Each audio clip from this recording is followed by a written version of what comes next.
Kinikilig ako sa mga mima. Ang sarap. Mga mima, last year nga, actually hanggang ngayon mga sister, nag-viral pa nga rin, nag-trending pa nga rin itong pistachio canafe chocolate from Dubai. Ngayon mga sis, itatry nga natin siya, pero hindi talaga yung legit na galing sa Dubai mga sister, kasi medyo pricey pa nga rin talaga siya. Hindi pa natin afford mga mima yung 1.5 yung isang bar. Depende na lang mga sis kapag may mag-sponsor sa atin. Charing. Ito mga sis, 1 bar nga lang ito, pero you can check dyan sa yellow basket ko. May buy one, take one sila mga mima.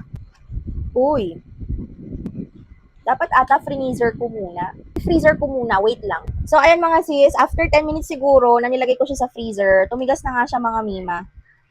Woo! Ayan siya mga sis, ganito siya kalaki. Tapos, nakikita ko na yung mga pistachio mga mima. Woo! Mga sis, tingnan ninyo yan. Oo. Ngayon, the moment of truth. Tikman na natin mga sis.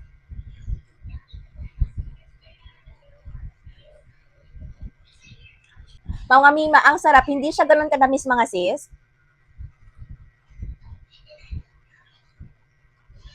Kinikilig ako sa mga mima. Ang sarap. Perfect combination yung chocolate tapos yung pistachio canafe. Hindi siya ganun katamis mga mima. Perfect na perfect doon sa ayaw ng sobrang tamis. As in, hindi siya matamis mga sis. Legit. Isa pa.